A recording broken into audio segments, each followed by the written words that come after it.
அவ்வளவு பிரியமாக அவங்க வீட்டுக்காரர் இல்லை. ஆமாம், எனக்கு வந்து ஏதாவது பிரச்சனை வந்துவிடுதுன்னா உடனே எங்கள் வீட்டுக்காரர் படத்தை எடுத்து பார்ப்பேன். பரவாயில்லையே இப்படி ஒரு இதாக. ஆமாம், இதை பார்த்துட்டு நினச்சிக்குவேன், இதை விட பிரச்சனை வேறு என்ன இருந்துட போகுது உலகத்தில் அப்படின்னு நினச்சிக்குவேன்.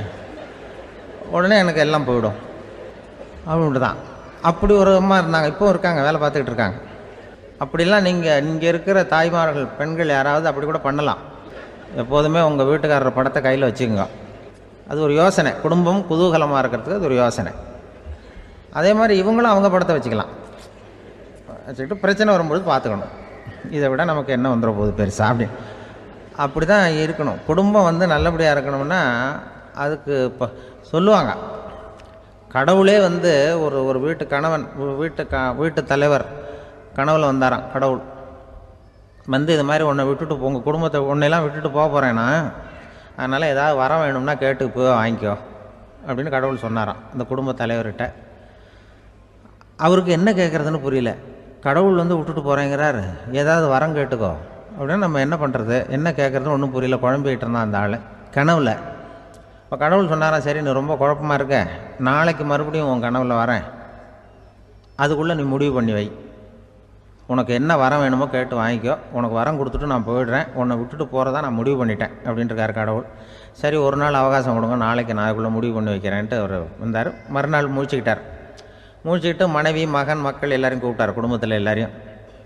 இப்படி வாங்க, இது மாதிரி நேற்று கனவுல வந்தார் கடவுள், நம்மளை விட்டுட்டு போக போகிறாராம், என்ன வரம் வேணும்னு கேட்டு வாங்கிங்கோ அப்படின்னு இப்போ சொல்லிட்டார். என்ன கேட்குறதுன்னா அப்படின்னு அந்த கணவன் கேட்குறான். இந்த மனைவி சொல்கிறாங்க, என் உடம்பு பூரா நகையாக இருக்கணும் அப்படின்னு கேள் அப்படின்ட்டுருக்கு. அதுக்குள்ளே அந்த ஒரு பொண்ணு ஓடி வந்து, அப்படிலாம் கேட்காதப்பா கடவுள்கிட்ட, இப்போ இருக்கிற சொத்து எவ்வளோ இருக்கோ அதுபோல் இன்னொரு பங்கு வேணும்னு கேள் அப்படின்னு. அந்த பையன் வந்து அவன் வேறு சொன்னான், அவன் அது நமக்கு வந்து இது போல் ஒரு 10 பங்காவது வேணும், 2 பங்களாக கார் வேணும் அப்படின்னு அவன் ஒரு லிஸ்ட்டை கொடுத்தான்.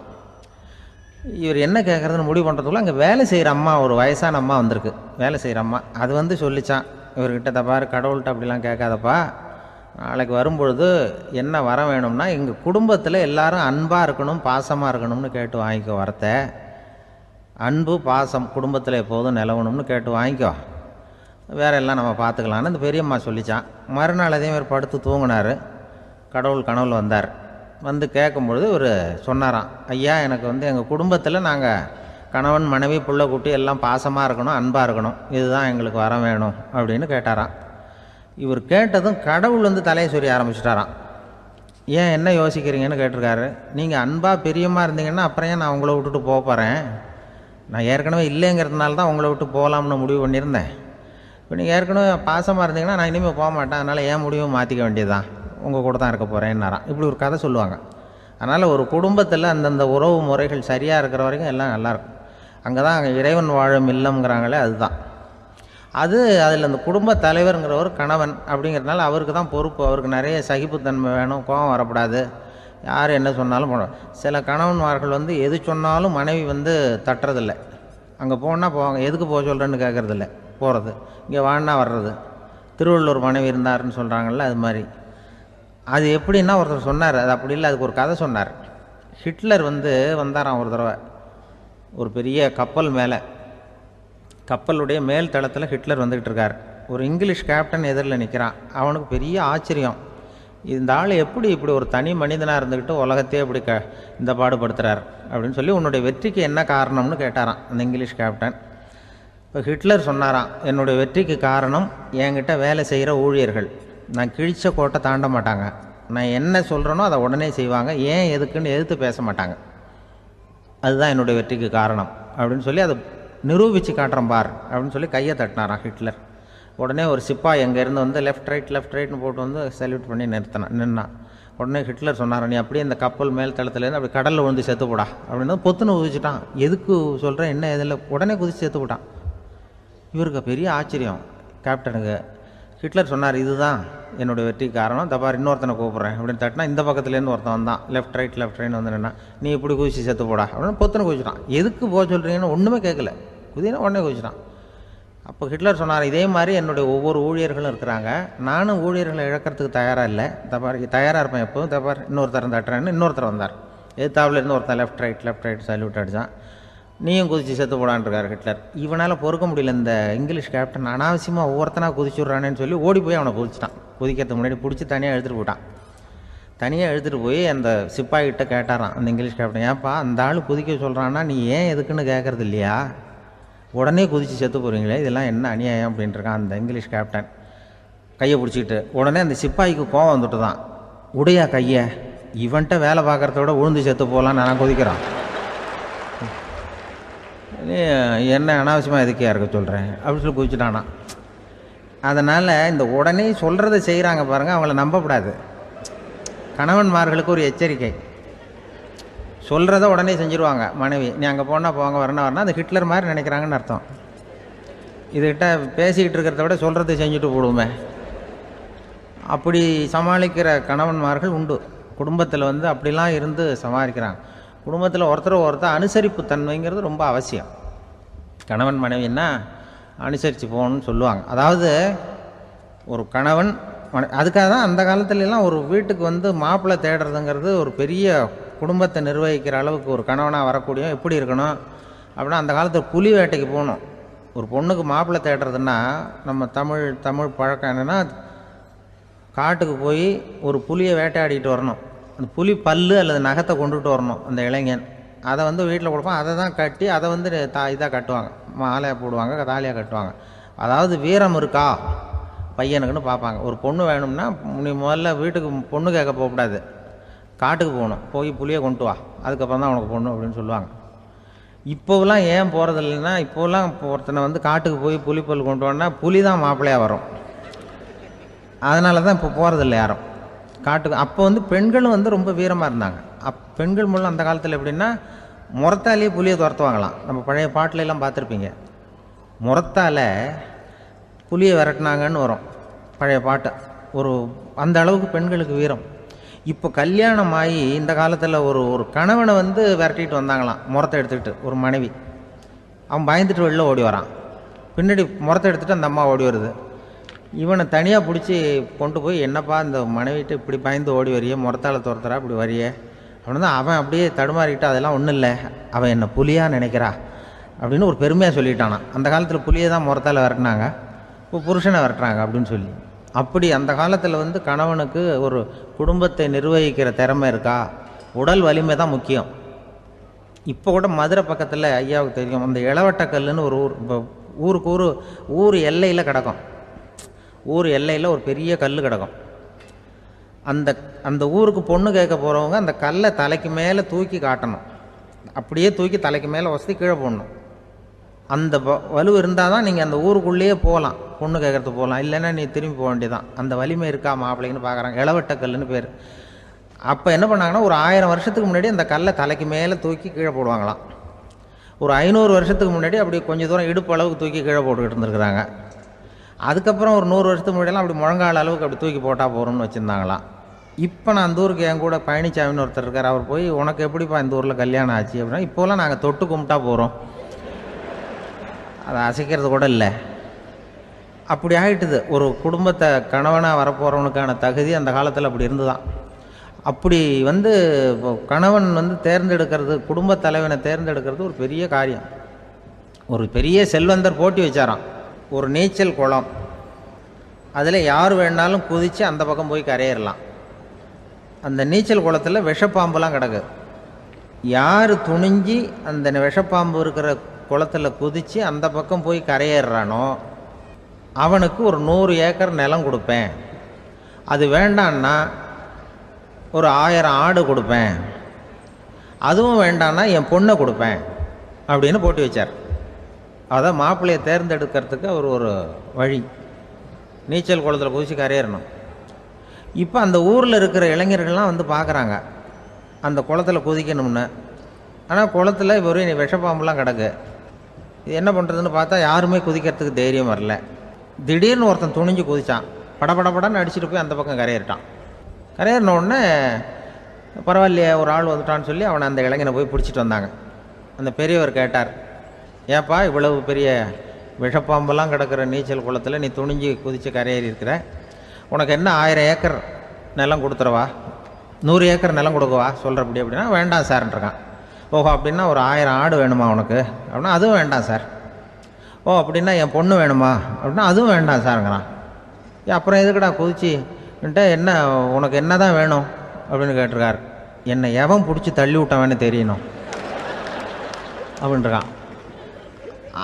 அதுக்காக அவன் பார்த்துருக்கான். அப்படி இருந்தால் தான் துணிச்சல் வரும் இந்த காலத்தில். எதுக்கு இவ்வளவு சங்கடம்லாம் வச்சாங்கன்னா, ஒரு குடும்பத்துக்கு தலைவராக வர வேண்டிய ஒரு ஆள், கணவனாக இருக்க வேண்டியவனுக்கு துணிச்சல் இருக்கா, தைரியம் இருக்கா அப்படிங்கிறது பார்க்கறதுக்காக இப்படிப்பட்ட தேர்வு முறைகள்லாம் வச்சுருந்தாங்க அந்த காலத்துலலாம். இப்போலாம் கல்யாணம் பண்ணுறது ஆளுக்கு நேரில் பார்க்காமலே கூட கல்யாணம் நடக்குது இன்டர்நெட்டில். இப்போ சர்டிஃபிகேட் கேட்குறாங்க, நோய் நொடி இல்லாமல் இருக்காரா பார். காட்டுக்கெலாம் போக வேண்டாம், நேராக ஆஸ்பத்திரிக்கு போய் ஒரு சர்டிஃபிகேட் வாங்கிட்டு வா, உனக்கு ஒன்றும் வியாதி இல்லைன்னு ப்ரூவ் பண்ணு, அதுக்கப்புறம் பார்த்துக்கலாம், மற்றதை பேசுவோம் அப்படின்னு சொல்லி அப்படி இருக்குது நிலைமை. அதனால் குடும்பத்தில் அந்த கணவனாக இருக்கிற வேண்டியவனுக்கு பொறுப்பு அதிகம். ஏன்னா எல்லாத்தையும் அனுசரித்து போக வேண்டியதாக வந்தான். அப்படி தான் இருக்குது. அந்த கணவன் மனைவிக்குள்ளே விட்டு கொடுக்கறது அதெல்லாம் பற்றி நிறைய எல்லோரும் ஏற்கனவே நம்ம புலவர்கள்லாம் பாடியிருக்காங்க. எல்லோரும் சொல்லுவாங்க, ஒரு கணவன் ஒரு குழந்தை பிறந்து தான் ஒரு வீட்டில், அந்த குழந்தைக்கு என்ன பேர் வைக்கிறதுங்கிறது ஒரு தகராறு. இந்த குழந்தைக்கு என்ன பேர் வைக்கிறதுங்கிறதுல தகராறு வந்துடுது. யார்? கணவனுக்கும் மனைவிக்கும். அவன் என்ன சொல்கிறான், எங்கள் அப்பா பேரை தான் வைக்கணுங்கிறான் அவன். இந்த அம்மா என்ன சொல்லுது, இல்லை எங்கள் அப்பா பேரை தான் வைக்கணும் அப்படிங்குது. காலையிலேருந்து சண்டை, தகராறு. எதிர்த்த வீட்டுக்காரன் பார்த்தான், இது என்ன காலையிலேருந்து எதிர்த்த வீட்டில் தகராறு நடக்குது, என்னென்னு போய் கேட்டிருக்கான். என்னம்மா உங்களுக்கு உள்ள தகராறு, காலையிலேருந்து பார்த்தேன் அப்படின்னா. ஒன்றும் இல்லைம்மா, எங்கள் குழந்தைக்கு பேர் வைக்கிறதுல எங்களுக்கு உள்ளே ஒத்து போக முடியல, நான் எங்கள் அப்பா பேரை வைக்கணுங்கிறேன், அந்த அம்மா அவங்க அப்பா பேரை வைக்கணுங்குது, அதுதான் எங்களால் குடும்பத்தில் ஒரு நிம்மதி இல்லாமல் இருக்கிறோம், தகராறு பண்ணிகிட்ருக்கோம் அப்படின்னு நானா. அப்போ எதிர்த்த வீட்டுக்காரன் சொல்லியிருக்கான், எதிர்த்த வீட்டுக்காரன்னு நான் எதுக்கு இருக்கிறேன், நான் பஞ்சாயத்து பண்ணி வைக்கிறேன், இப்போ உங்களுக்குள்ளே என்ன இது பேர் தானே வைக்கணும், ஏன்ப்பா உங்கள் அப்பா பேர் என்ன அப்படின்னு அவனை கேட்டிருக்கான். எங்கள் அப்பா பேர் சீனிவாசன் அப்படின்ட்டுருக்கான். இந்த அம்மாவை உங்கள் அப்பா பேர் என்னம்மா, கிருஷ்ணன் அப்படின்னு சொல்லி. இவன் யோசித்து பார்த்தான், குழந்தைக்கு சீனிவாச கோபாலகிருஷ்ணன்னு பேர் வைங்க போங்க அப்படின்ட்டு போயிட்டான். ஏற்ற விட்டுக்கு தீர்த்து வச்சுட்டு போயிட்டான். போனதுக்கப்புறம் இவங்க 2 பேரும் பேசிக்கிட்டாங்க. சரி, இந்த சீனிவாசன் சரி கிருஷ்ணன் சரி, நடுவில் கோபாலம் யார் அப்படின்னு சொல்லி அவனை போய் இழுத்துட்டு வந்தான். எழுத்து வீட்டில் போய், அது யார்ரா, அது இங்கே வா, அது யார்ரா கோபாலன் அப்படின்னா, அது எங்கள் அப்பா பேர், நீ அதை மட்டும் எதுக்கு விட்டு வைக்கிற, அதையும் சேர்த்து வச்சுட்டு போடான். அதாவது குடும்பத்தில் ஒரு கணவனும் மனைவியும் ஒரு சின்ன விஷயத்தில் கூட ஒத்து போகலன்னா இப்படி தான் ஏற்று வீட்டுக்காரன் பஞ்சாயத்துக்கு வருவான். கோபாலன்னு குறுக்க வருவான் ஒருத்தன். அப்படி அந்த அனுசரிப்புங்கிறது குடும்பத்தில் ரொம்ப அவசியம். கணவனும் மனைவி அது ஒன்றுக்கு மேலே இந்த கல்யாணம் பண்ணிக்கிறாங்கல்ல, அது ரொம்ப அவஸ்தை. ஒருவனுக்கு ஒருத்திங்கிறது நம்ம இதெல்லாம் சொல்கிறது. ஒன்றுக்கு மேற்பட்ட திருமணங்கள் சங்கடத்தில் தான் கொண்டு விடும். நிறைய சொல்லுவாங்க. உலகத்திலேயே ஒரு பெரிய இது என்ன தெரியுங்களா, இயற்கை நிர்ணயம் பண்ணுது. இப்போ நம்ம சில பேருக்கு எனக்கு பொம்பளை பிள்ளை வேண்டாம் ஆம்பளை பிள்ளை வேண்டான்னு சொல்லி இந்த ஸ்கேன் பண்ணி என்னென்னவோ பண்ணிகிட்டு இருக்கிறாங்கல்ல. ஆனால் இயற்கை அந்த 50-50 ரேஷியோவை அது மெயின்டைன் பண்ணிகிட்ருக்கு. இந்த உலகத்தில் ஒரு அதிசயமான உண்மை என்னென்னா, 116 ஆம்பளை பிள்ளை பிறந்தா 100 பொம்பளை பிள்ளை பிறகுதான். உலக அளவில் 116 ஆம்பளை பிள்ளை பிறந்தா 100 பொம்பளை பிள்ளை பிறகுது. இது எதுக்கு 16 அதிகமாக பிறகுதுன்னா, அந்த வாலிப வயசு அடையிறதுக்குள்ளே 16 செத்து போகுது. 16 அங்கங்கே ஓடுறது, கொஞ்சம் முரட்டுத்தனமாக போகிறதுனால செத்து போகுது. அந்த 50-50 இந்த ஒருத்தருக்கு ஒருத்தங்கிற ரேஷியோவை இயற்கை மெயின்டைன் பண்ணிகிட்டு இருக்கு. அது ஒரு பெரிய அதிசயம். அதை விட பெரிய அதிசயம் என்னென்னா, இந்த உலக யுத்தம் நடந்ததில்ல, முதல் உலக யுத்தம், 2வது யுத்தம், அப்போ பார்த்துருக்குறாங்க, கணக்கு எடுத்துருக்குறாங்க. அந்த யுத்தம் முடிஞ்ச பிறகு 116 ஆம்பளை பிள்ளைக்கு பதிலாக 160 170 பிறக்க ஆரம்பிச்சுதான். 100 பெண் குழந்தைக்கு 170 180 ஆண் குழந்தை. இது எதுக்குன்னா, அந்த போரில் செத்து போகுதில்ல ஆம்பளை பிள்ளைகள், அதை ஈடுகட்டுறதுக்காக அதிகமாக பிறக்க ஆரம்பிச்சிருக்கு. அந்த அளவுக்கு இயற்கை ஒரு பெரிய ரேஷியோவை மெயின்டைன் பண்ணுது. அதாவது ஒருவனுக்கு ஒருத்திங்கிறத அது சொல்லிகிட்டு இருக்கு. புறாவெல்லாம் வளர்த்திங்கன்னா, நான் கூட புறா வளர்த்துருக்குறேன் ஊரில். புறா வளர்த்திங்கன்னா ஒரு தடவைக்கு 2 முட்டை தான் விடும் ஒரு வீட்டுக்கு. அந்த 2 முட்டையும் குஞ்சு பறிச்சுன்னா அதில் ஒன்று ஆணாக இருக்கும், ஒன்று பொண்ணாக இருக்கும். அது எந்த முட்டை ஆண் எந்த முட்டை பெண்ணுங்கிறத இயற்கை நிர்ணயம் பண்ணுது. அதை நம்ம மாற்றவே முடியாது. 2ஐயும் அந்த பெண்ணாவோ 2ஐயும் ஆணாவோ மாற்ற முடியாது நம்ம. அதனால் அந்த இயற்கையை புரிஞ்சுக்கிட்டு நாம் நடந்துக்கணும். அதனால தான் ஒரு கணவன் ஒரு மனைவி, அதான் ஒருத்தருக்கு ஒருத்தங்கிறது. ஒன்றுக்கு மேலேனா சங்கடம் தான். ஒரு பஸ்ஸில் ரெண்டு பெண்கள் வந்துக்கிட்டு இருந்தாங்களாம். பஸ்ஸு பிரயாணம். 2 பெண்கள் பக்கத்து பக்கத்தில் உட்காந்துருக்காங்க. அந்த கண்டக்டரை கூப்பிட்ருக்காங்க, இங்கே வாயா அப்படின்னு அந்த ஒரு அம்மா கூப்பிட்ருக்கு.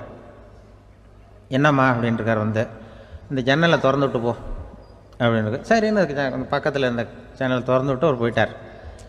பக்கத்தில் இருந்தாமா உடனே இங்கே வாயா மறுபடியும் வாயான்னு கூப்பிட்ருக்கு. வந்து என்ன இந்த ஜன்னலை மூடி விட்டு போ அப்படின்ட்டுருக்கு. மூடி விட்டு போனார். மறுபடியும் அந்த முன்னாடி கூப்பிட்டது வாமா வாயா வாயான்னு மறுபடியும் கண்டக்டரை கூப்பிட்டு, என்ன இந்த பார், இந்த ஜன்னலை வந்து நீ மூடி வச்சின்னா நான் மூச்சு திணறி செத்து போடுவேன். அப்புறம் உடனே பக்கத்தில் இருந்தம்மா தபாரியா அந்த அம்மா பேச்சை கேட்டுட்டு நீ திறந்து வச்சின்னா நான் குளிர் தாங்காமல் செத்து போடுவேன் அப்படின்ட்டு அவர் தலையை பிச்சுக்கிறார் கண்டக்டர். என்னடா பெரிய ரொம்ப போச்சேன்னு, கொஞ்சம் தூரம் பிரயாணம் இதில் கூட அட்ஜஸ்ட் பண்ணி போகக்கூடாதா அப்படின்னு. அப்போ அந்த பஸ்ஸில் பின்னாடி ஒருத்தன் கடைசி சீட்டில் வெயில் தாங்காமல் சட்டையெல்லாம் கட்டி போட்டுட்டு ஒரு கிராமத்து ஆள் பீடி குடிச்சிட்டு வரான். அவர் கூப்பிட்ருக்கான் அந்த ஆள், அந்த கண்டக்டர் இங்கே வாயா அங்கே என்ன தகராறு அப்படின்னு. அந்த எதிர்த்து வீட்டுக்காரன் வந்தானே முன்னாடி பஞ்சாயத்துக்கு, அது மாதிரி கண்டக்டர் இங்கே வாயா, அவன் ஏன் நீ என்ன சொல்ல போகிற அப்படின்ட்டு வந்திருக்கான். சட்டையெல்லாம் கட்டி போட்டு பீடி குடிக்கிறான். பீடி புகையை ஊதிவிட்டு அங்கே என்ன தகராறு அப்படின்னு கேட்டிருக்கான். ஒன்றும் இல்லையா, அந்த அம்மா வந்து ஜன்னலை திறந்தா செத்து போவேங்கிறது, இந்த அம்மா ஜன்னலை மூடுனா செத்து போவேங்கிறது, நான் என்னையா பண்ணுறது ஒரு ஆள், இதுக்கு ஏன் கவலைப்படுறேன், நான் சொல்கிறத கேள், நான் தீர்த்து வைக்கிறேன் பிரச்சனையை அப்படின்னு சொல்லிவிட்டு பீடியை எடுத்துவிட்டு புகையை ஊதிவிட்டு சொன்னானான், கொஞ்ச நேரம் அந்த ஜன்னலை மூடி வை, அந்த அம்மா செத்து போவோம், அப்புறம் திறந்து வை, இந்த அம்மா செத்து போவோம், நாம் நிம்மதியாக போகலாம் அப்படின்னு சொல்லிட்டு பீடி குடிக்க ஆரம்பிச்சிட்டான். அவருக்கு கோவம் வந்துட்டுது கண்டக்டருக்கு. நீ உனக்கு என்னையா நீ பாட்டுக்கு சொல்லிட்டு போடுவ, அந்த ரெண்டு அம்மாவும் செத்து போச்சுன்னா அவங்க வீட்டுக்காரனுக்கெல்லாம் யார் பதில் சொல்கிறது அப்படின்னா, கவலையே படாத, ரெண்டு பேருக்கும் நான் தான் வீட்டுக்காரன், அதனால தான் அந்த யோசனையை சொன்னேன் அவங்ககிட்ட. அப்புறம் இதுதான் அந்த ஒன்றுக்கு மேலே போச்சுன்னா அது இயற்கைக்கு விரோதம், இப்படிலாம் ஆகும். அதனால தான் அவன் அவ்வளவு ஒன்றுமே வேண்டான்ட்டு கடைசி பெஞ்சில் போய் சீட்டில் உட்காந்துக்கிட்டான். அப்படி அது இயற்கையை புரிஞ்சுக்கிட்டு வாழணுங்கிறது முக்கியம். குடும்பத்தில் வந்து கணவனுடைய பங்கு என்ன, மனைவியினுடைய பங்கு, குழந்தை குட்டிகள்லாம் சொல்லுவாங்க, அப்படி இருக்கணும். கணவன்கிறவனுக்கு நிறைய சகிப்புத்தன்மை தேவைப்படுது.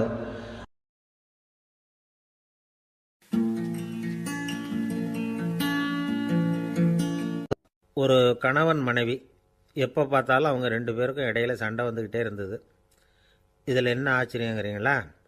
நான் அதுக்காக சொல்ல வரல, இது வேறு விஷயம். அதாவது சண்டை போடாமல் இருக்கிறதுக்கு வழி சொல்கிற தகவல் இது. நான் சொன்ன அந்த கணவன் மனைவி எப்படின்னா, கணவன் ஒரு வார்த்தை சொன்னால் மனைவி கிட்டேருந்து 2 வார்த்தை பதிலாக வரும், இதுக்கு கணவன்கிட்டேருந்து 4 வார்த்தை பதிலாக வரும். இப்படி வார்த்தைகள் பெருகி போய் கடைசியில் வம்பில் வந்து முடியும். அந்த அம்மா பொறுத்து பொறுத்து பார்த்தாங்க, அவங்களால தாக்கு பிடிக்க முடியல. பக்கத்து வீட்லேயும் ஒரு கணவன் மனைவி இருந்தாங்க, அவங்களுக்குள்ளே சண்டை வர்றதில்லை.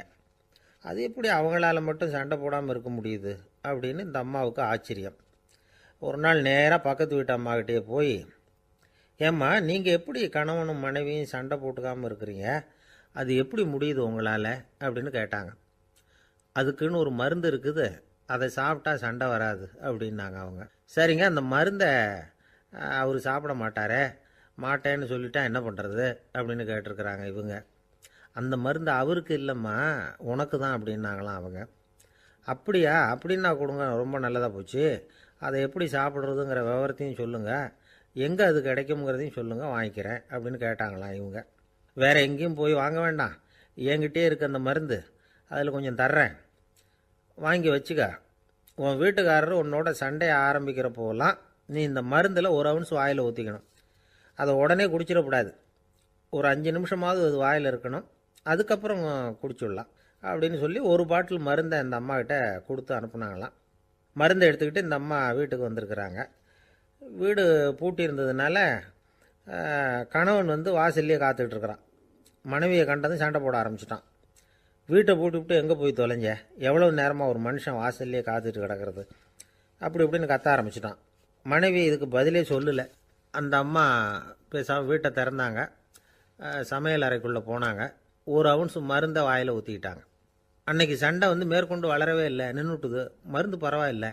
அதுக்கப்புறம் பல சந்தர்ப்பங்களில் சண்டை வரும் போல் இருக்கிறப்போலாம் இந்த மருந்து அதை நிறுத்தியிருக்கு. பிரமாதமான மருந்தாக இருக்குது இதை கொஞ்சம் அதிகமாகவே வாங்கி வீட்டில் வச்சுக்க வேண்டியது தான் அப்படின்னு முடிவு பண்ணிவிட்டு இந்த அம்மா மறுபடியும் பக்கத்து வீட்டு அம்மாக்கிட்ட போனாங்க. எவ்வளவு விலையானாலும் சரி, நான் காசு கொடுத்து வாங்கி வச்சுக்கிறேன், எந்த கடையில் இருக்குது இந்த மருந்து சொல்லுங்க அப்படின்னு கேட்டாங்க. இந்த மருந்துக்கு விலையே கிடையாதுங்க, இலவசமாகவே கிடைக்கும்னாங்களாம் அவங்க. அது எப்படி விலையில்லாமல் இதை விற்க முடியுது அப்படின்னு கேட்டாங்களாம் இவங்க. அது மருந்தாக இருந்தால் தானே விலை வைக்கிறதுக்கு, அது வெறும் தண்ணி தானே அப்படின்னாங்களாம். வெறும் தண்ணியாக சண்டையை நிறுத்துது அப்படின்ட்டு இருக்காங்க இவங்க. அது சண்டையை நிறுத்தலை, உன்னோட மௌனம் தான் சண்டையை நிறுத்துது.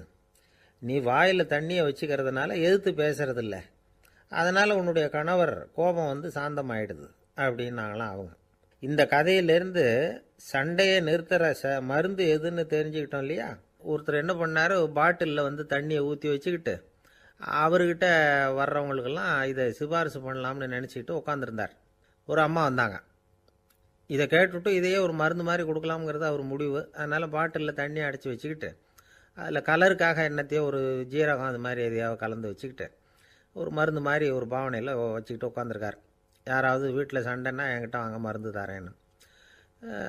ஒரு அம்மா வந்தாங்க. எனக்கும் என் வீட்டுக்காரருக்கும் அடிக்கடி சண்டை வருதுங்க அப்படின்ட்டு இருக்காங்க. கவலைப்படாதம்மா, நான் ஒரு மருந்து தரேன்னு சொல்லி வீட்டுக்குள்ளே போய் ஒரு பாட்டில் எடுத்து வந்து கொடுத்தார். பாட்டிலில் இருக்கிறது என்னங்கிறத சொல்லிவிட்டா அது பேரில் மரியாதை வராது இல்லையா, அதனால் சொல்லலை. அந்த அம்மா வாங்கிட்டு போனாங்க. 4 நாள் கழித்து திரும்பி வந்தாங்க. என்னம்மா வீட்டில் சண்டை நின்று போச்சான்னு கேட்டிருக்காரு இவர். அங்கே நின்று போச்சுங்க, இப்போ உங்ககிட்ட ஆரம்பமாக போகுதுன்னாங்களாம். என்னம்மா அப்படின்ட்டுருக்காரு அவர் பயந்து போய். பின்ன என்னங்க, நீங்கள் என்ன மருந்து கொடுத்துருக்குறீங்க என்னங்க அப்படின்னாங்களாம் கோவமாக. அது வெறும் தண்ணி தானே அப்படின்ட்டுருக்காரு இவர். தண்ணியாக இது நல்லா பாருங்கள் அப்படின்னு அந்த பாட்டில் நீட்டினாங்களாம். இவர் வாங்கி பார்த்துருக்கார். அப்புறம் தான் விஷயம் புரியுது அவருக்கு. இவர் கை தவறுதலாக